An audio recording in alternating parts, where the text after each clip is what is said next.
Assalamu alaikum, peace be with you and welcome to Islam and Life with me, Tariq Ramadan, broadcasting from London. In today's show we ask the question, what is the reason behind the rapid increase in Muslims around the world? Analysis of the 2011 government census figures has shown a rapid decline in those who profess the Christian faith in the UK. The Office for National Statistics illustrated that the percentage of Christians dropped from 71.7% in 2001 to 59.3% in 2011. At the same time, more than 1 in 10 under 25-year-olds claim to be believers of the Muslim faith. A spokesperson for the Church of England responded to these findings by stating, "Christianity was the largest religious group in England and Wales, with 33.2 million people, 59% of the population. The second largest group was Islam, with 2.7 million people, 5% of the population." This week's Islam and Life asks, what is the reason behind the rapid increase in Muslims around the world? It's a very good question indeed, and it's very paradoxical. If we look at what is happening around the world and you ask people in the West, for example, in the States, in Canada, in Europe, and around the Australia and all the Western countries, and if you come to Africa and if you ask, sometimes even in the Middle East and where the Muslims are in majority, in Muslim majority countries, the perception of Islam now, it's every day, day in, day out, we have a controversy about Islam, and the perception, we have census and we have surveys that are showing that the people, when asked about Islam, very often they have a negative perception of Islam. A negative perception of Islam, connecting Islam to violence, to discrimination of women, to a way of treating women with the headscarf, and all these controversies with the cartoon controversy. So day in, day out we have this. And at the same time, when we come to the figures, what is very paradoxical is to see on the ground that this is the fastest growing religion around the world, that people are coming to Islam, converting, reverting to Islam, and are attracted by this religion, while the pressure and the media pressure and all what is said about Islam is exactly the opposite of what they are looking for, and still they are studying Islam, getting more knowledge about Islam and embracing the faith and the very essence of Tawheed, that there is only one God, that we cannot worship but Him, and then we follow the last messenger. How can we explain this? What is exactly happening around the world, and what can be and should be done by Muslims to also deal with this phenomenon, because this is a great responsibility. These are questions that the Muslims should ask from within, and we have to try to solve them and try to deal with it, because it's not enough to be happy about the figures. It's very important to be concerned about the quality, the essence of this religion. And to answer all these questions, I'm joined by the co-founder of Muslim Debate Initiative, Abdullah Al-Andalusi. Thank you so much for being with us today. Let me start with the first question about the state of affairs. What is happening around the world? Because it's really, in fact, actually very paradoxical to listen to what is said by the biggest media around the world about Islam, and still, when you look at the people in the West even, coming to Islam, embracing Islam, converting to Islam, and being involved in the religion. What is happening, and how would you explain it? Well, I think it's quite interesting what we see around the world. As you said, the Muslim civilization is not the most dominant civilization in the world. We don't have we're not at the cutting edge of technology like we used to be in the 1500s and so on.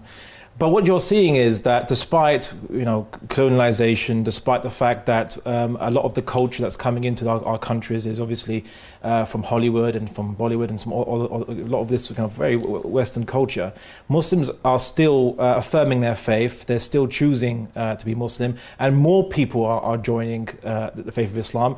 And I think that there are many factors. Some people will say that birth rate is one issue, that Muslims are having many children. We have a lot of children. But you see, Muslim growth rates are still kind of beating Christian growth rates in a lot of countries, even where you have non-Muslims who have traditional families as well and have large families as well.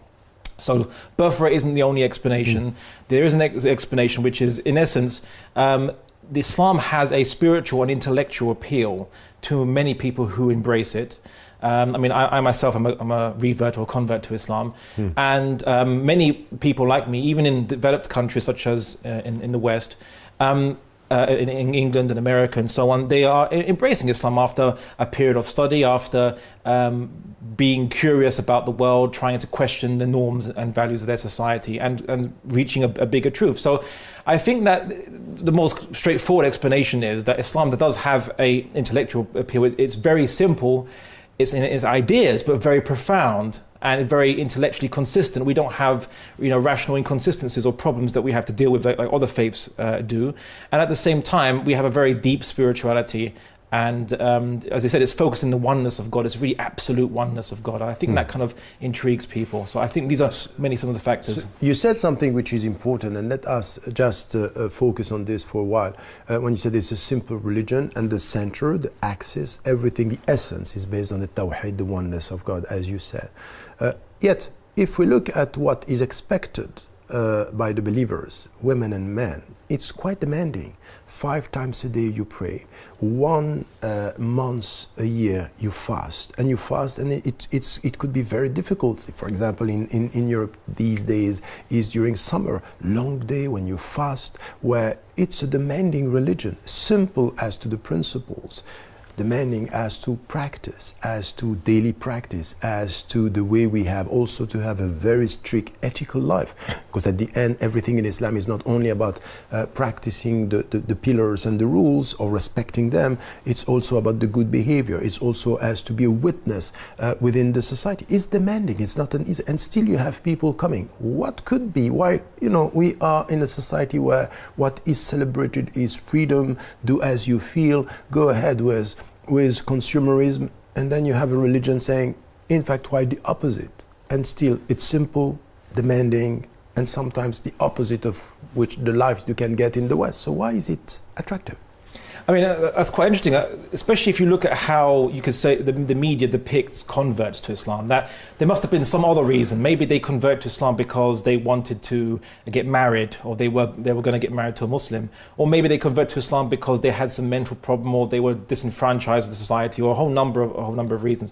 But what they, I suppose, maybe don't want to look at is that perhaps there's something intrinsic in the human being that is found lacking in Western society. This lack of spiritual depth, lack of objective values, moral values, and so on. A way of life, a belief which is not detached, where you believe, well, whatever is the question to the answer, purpose of life, your life is detached from that, but rather your purpose of life informs your life and directs your life, give yourself purpose.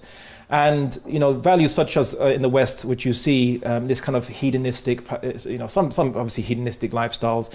Others are more this kind of, they worship, or you could say, individualism or autonomy of the individual. So to subserve yourself to a higher power, where you have to deny yourself your impulses, is viewed as unthinkable. They just can't understand this. But I would say it's a triumph of human nature over the kind of the Western systems, because intrinsic to ourselves, we want actually to be to have some kind of direction, some kind of meaning in our lives. And even if that is a structured meaning, I mean, people like students, for example, let's say, they study very hard to pass their exams. So there is hardship in life. Life, it's not ease. A lot of life is hardship. As God says in the Quran, that He made man to toil. So we toil. And there's something about Islam that appeals to our fitrah, our innate human nature. And this direction, this purpose, I think, is a price people are willing to pay, because it actually gives them a deep sense of satisfaction and direction. There is a question in what you are saying, because it could be understood that, in fact, it's opposite, or the Islamic principles, or the Islamic values, or the Islamic teachings, or the Islamic principles are at odds with the Western lifestyle. So it's as if people are attracted by the opposite. They are not happy in the West, so they are attracted. Still, we are Western Muslims, and we live in the West as people having the Western culture or living in Western societies. So is it at odds with the whole system, or is there a way for Muslims to be and to remain Muslims and to be rooted in the Islamic tradition, while at the same time taking from the West what is good? How do you reconcile the two dimensions here? Well, I mean, I think all civilizations, cultures throughout history have had certain commonalities. So obviously most civilizations outlaw murder, outlaw stealing, lying is viewed as a bad thing in most cultures and civilizations. So I mean, there's a lot of things which are in common amongst all human societies. And as Muslims, I think, or people who embrace Islam, it hasn't so much that they've rejected 100% of all values and morality and culture in the West, but rather they've just refounded their moral values and their whole viewpoint on a different basis. And there are commonalities and there are differences. So obviously we don't partake in drinking alcohol, and we don't partake in some licentiousness which is viewed as acceptable in Western culture currently, or popular Western culture. Not everyone in the West does it necessarily, but I'm just saying that it's accepted. It's norm. Going to the pub, going to the bar. These are accepted practices. People after work, they always meet their work friends in bars and pubs and so on and so forth. Now, obviously, this is where there are differences. But what Islam, I find, what it helps Muslims to do is it actually makes us, obviously not on purpose, but by consequence, better citizens in the West, because we don't partake in. Well, we're not meant to partake in rowdy behavior. We're not meant to to lie, cheat, steal, deceive, be treacherous. And if Islam actually, what you'll find is that when people embrace Islam, they clear up a lot of the bad practices they did in their past. So people who were not very good with their neighbors, not very sociable with their neighbors, became more sociable with their neighbors after embracing Islam. So this kind of atomization that you see in Western culture, they broke out of that shell, and Islam actually gave them the help they need to break out of that shell. So it actually led to some very positive changes that Islam mandates upon believers: being concerned for your neighbor, helping the poor, doing more charity work, keeping your word. All these things help people, and I think that as a consequence, we naturally become better citizens in any country in the world, of course. As I said, there are obviously commonalities, but there are also differences. And I think these differences are brought into sharp relief, especially in the media, especially in various countries in Europe where Muslims are suppressed from manifesting these differences. So going to school in France with the hijab is not permitted. Wanting to build a minaret for your mosque in Switzerland, not permitted. And obviously in Germany, they tried to ban things like circumcision and stuff like that. So with all these hindrances and way of dealing or rejection even, and what is called Islamophobia in many countries, still what we have is people coming to Islam, they want to know more. And in fact, it might be that this is the consequence of what is done. The controversies are opening eyes and opening hearts about Islam to try to understand what is it all about.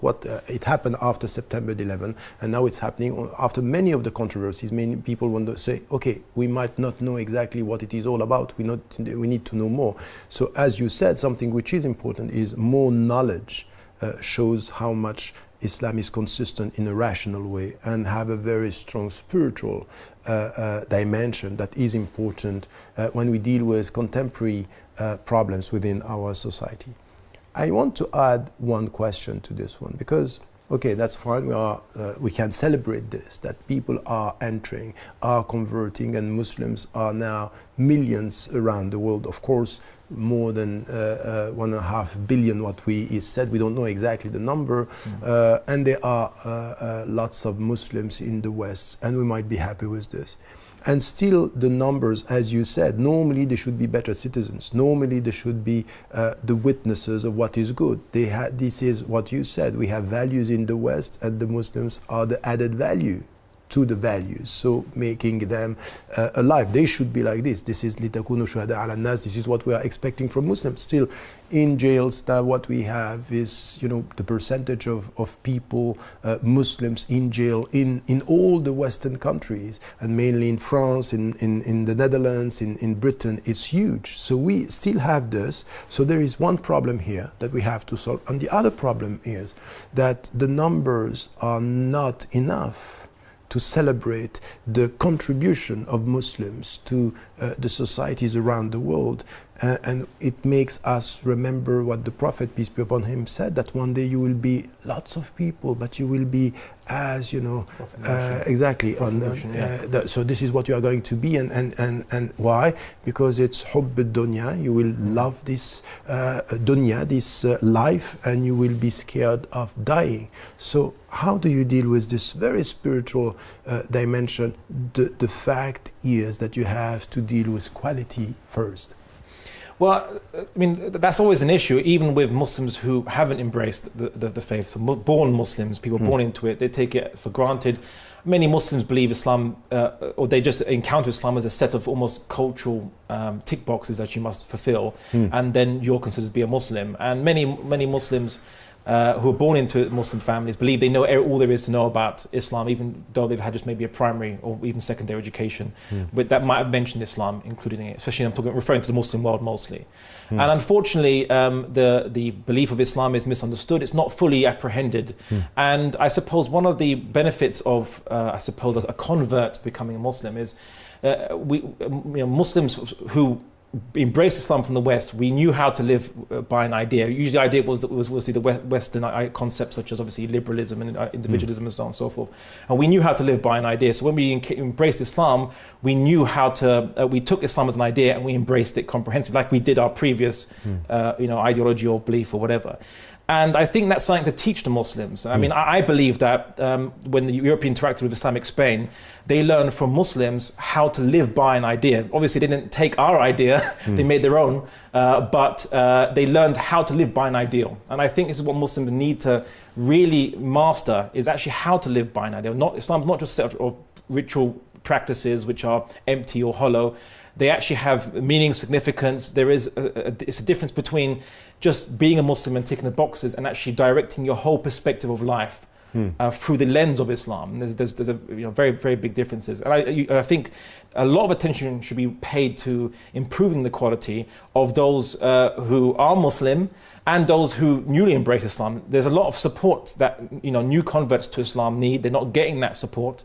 They might get it elsewhere with places of people which are not so authoritative or not so well versed, or they might take up things which are considered to be extreme, or even bring some old practices in with them. And I suppose we have to help and support new converts. I was in the West, I was also in other countries around the world where there are new converts. But also I would say we need to kind of almost in a way bring Muslims back into Islam, because the best da'wah, the best manifestation of Islam is through one's actions and character and personality. And I would say that Muslims have converted historically more people through our character and behavior than we have through just preaching our ideas. People saw out the character of the Muslim civilization in the past, and they were impressed by that, and they embraced Islam in vast numbers, but much more vast numbers than an individual preacher could bring in. But this is the very important point that you are making. Many people are and it's true now, the statistics and all what we have, it's the reality. So even in the West, where people were expecting the Muslims to assimilate, to disappear, now there is more practicing Muslims, more visible in the mainstream space, in the public life, in media, everywhere we have now Muslims that are visible, because Islam is a visible religion, because the way we dress, the way we pray, the way we fast, this has a visibility. So all this is true, is the reality. Now we also have people coming because they learn about Islam, they read about Islam, they like Islam and its principles and the essence, the very strong spiritual lessons that we can get, the very strong rational take on many things, that nothing in Islam is irrational. It could show us the limits of rationality, but it's not irrational. It's just explaining in rational terms the limits of rationality, because the heart is understanding. All this is known and it's important. And we still have people, after they read, after they heard about Islam, they convert, and then when they start dealing with Muslims, what we have, and this is also the reality, people leaving Islam and not being supported by the community. So just the statistics are a way for us of celebrating the reality.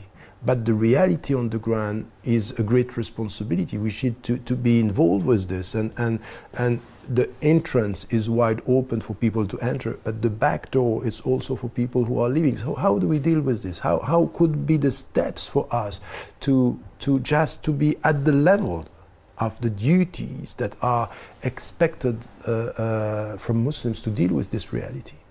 Well, I think Muslims need to actually not focus on just counting numbers and celebrate, as you said, celebrating people just entering into Islam.